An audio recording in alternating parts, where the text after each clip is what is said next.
Alright, here are two different older bin designs.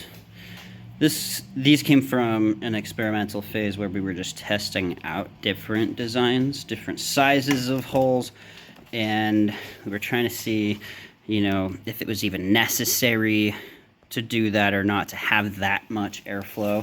We wanted to make sure that there was never any sort of stagnant water buildup in the bins. And here's another one where really we've just got a ton of these holes. Okay, and these are about 1/8 to 1/4 of an inch holes. And based on what we feed them, they will clog up at different speeds. And so I like these bigger holes compared to my thumb. That's how big that one is. Right, so you can get a drill bit and just pop those out, and then I will use a chisel to just get off the plastic edges along the side. And if you are putting this on, get some of your window screen material, and then I put cardboard below it so you don't curve the staple as you hold it down and staple it, right? And then from the bottom, you're gonna want to flatten out those staples so they don't get anybody. Usually just put a layer of tape over it as a protective layer, but we actually don't do this at all anymore, and we just do a ton of holes now. So I'll show you those models in future videos. Okay, I just had a coworker ask some really great questions that I wanted to do a video about, and so what I have here is the vermicompost filtration station. What we'll do is, once we're ready to harvest one of our compost bins, we'll bring it over onto a table, and then we'll peel off the top layer, and that goes into a new bin we start. So I just threw everything over here for now. Once we've removed the top layer, because we just feed on the top, what we're left with is this really thick black dark gray stuff, but it still has quite a lot of worms in there. And so we want to give it a little bit of time so that we can extract the worms. So what we'll do is we'll take this stuff, scoop it out, right? Dump it in here, and then we will shake this back and forth. What we get down here is this nice, dark, rich material, and we've removed a lot of the seeds and a lot of the worms and the material that's not broken down, but there's still seeds and worms in here because we used our largest particle screen size. Okay, and I rock it back and forth instead of smashing it through because we don't want to kill the worms. So this stuff that is really, really clumped up, it's still very moist. There's a lot of stuff that's not broken down in here. The stuff that doesn't go through the filter will then be dumped into this bin, and then we'll leave that to dry and slowly extract more worms and then put it back through the filters. So what comes out here, what we filtered through our screens, we still want to filter this more. And so what we're going to do is we're going to layer it with newspaper and cardboard every couple of inches, every 4 to 6 inches or so.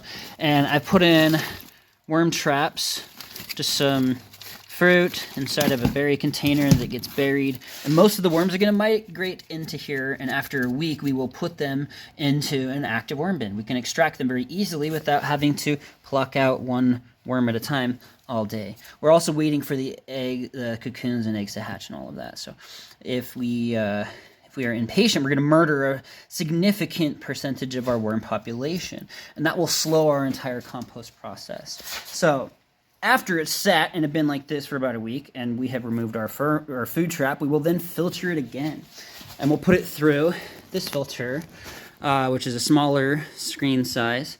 And then finally, we have this smallest, super fine screen size.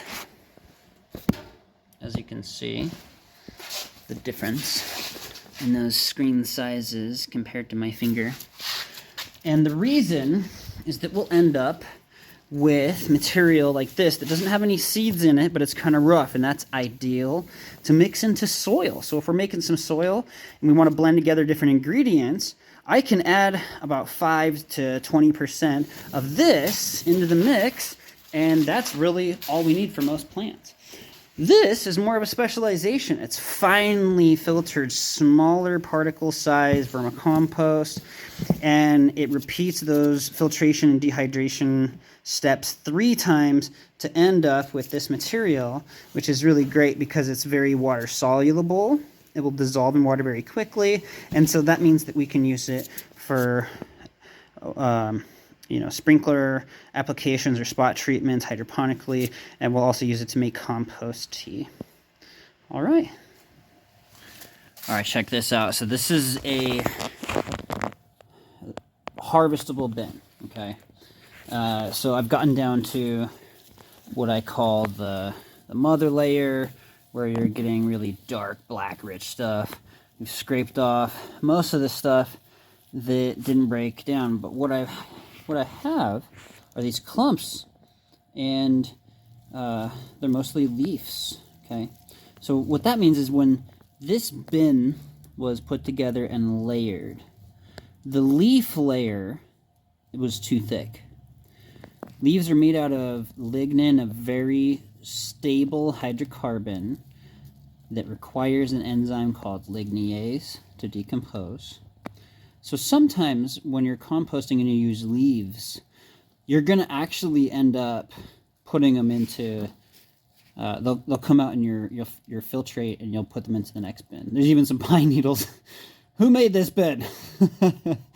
But that's okay, because we're going to want that to establish our next bin nicely. As you can see here, got a piece of pineapple head and some other stuff, but it's a good way through the decomposition process. And that's great to start off a new bin, because then we can have a 2 or 3 month turnaround in the breakdown of this new bin. This one here was established 2.5 to 3 months ago. And I'll probably, of the 60% volume that I am currently harvesting, we kind of harvested it early. Normally we harvested about 80% volume. It's about 60. Of this 60, I will harvest about 90% of that. And so I just need to, I physically removed the top layer already, so it's mostly gone. There's some remnants like this that I left intentionally to show you, but mostly this is the nice black stuff. So we'll put that through our filter screens, and predominantly it's usable compost. So we just need to get out some of the leaves, which I can do by hand when they're in clumps like this, but then the filter screen will physically separate the rest out for me. Okay, today we harvested the top row, and next week we're going to harvest this middle row. In the meantime, there's some space in here, which is so crazy. I fill these up to the brim and above every time, and they compact down, and you have off-gassing, and what it does is it really compresses into this nice, thick stuff. That's our leaf layer. There's our very composty material, which is very nice. Full of worms. So I'm actually going to shove some of the stuff that we extracted from this other bins into this currently operating bin. That'll add more worms to it, speed up the decomposition of what's left, and then that'll all get filtered out into the reset brand new bins, which we are currently cleaning out. I removed a bunch of the material from the worm bins that we're harvesting and put them inside of this bin, which I refurbished and cleaned out. It's looking great. And then I put a whole bunch of food from our culinary arts department on top. So next, we're going to sprinkle on sand. Feel free to use any kind of sand. You don't need a lot, just a pinch or a dash. And then here's our coffee grounds, which will go on top of that.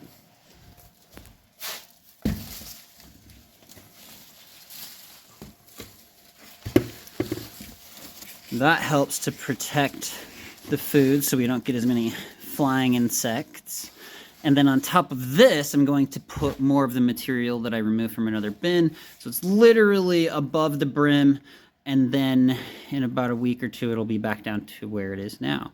And that'll be a really great way to keep this bin going with its increased worm population from the worms that I've migrated over from the other bins. All right, so seeds are a challenge in compost. But the nice thing is that if you make really good compost in your bins, the seeds will germinate and you get these shoots growing.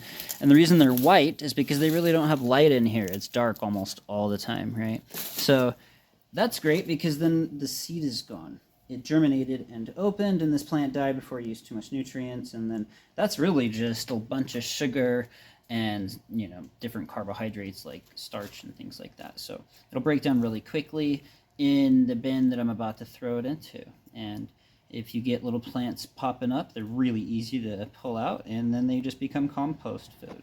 All right, this is pretty great. Today we harvested 1, 2, 3, 4, 5, 6, 7, 8 that are already processed, 9, 10, 11, 12, 13 of our bins. And we peeled off the top layer, as you can see. Oh, actually, there's another hidden one, 14. And then we've relocated that material into new bins that are restarting their 2 to 3 month compost cycle. And what we're going to do with this material is slowly feed it through our filter screen here. We shake it back and forth and break up the clumps and end up with really nice material. It's not ready to use yet though, because there are still some small seeds, so it needs to go through a smaller particle screen size to remove physically most of the seeds. And we've put in some worm traps so that we can extract our worms as well. And we layer it with cardboard. Under this, there's a lot more compost and newspapers. And this helps to speed up the rate of dehydration, because if it's too wet, then it won't go through our screens. And you end up with material like this, which is really clumped together. And then we have to let that sit there for a while and extract the worms and break it up by hand until it's at a particle size dehydrated enough that it will crumple to where it's fine enough to go through the screens. This allows us to extract all the material that hasn't broken down, and that goes back into a bin. And it's a great time to see any little pieces of plastic or anything like that that you want to just pluck out and remove from the system altogether.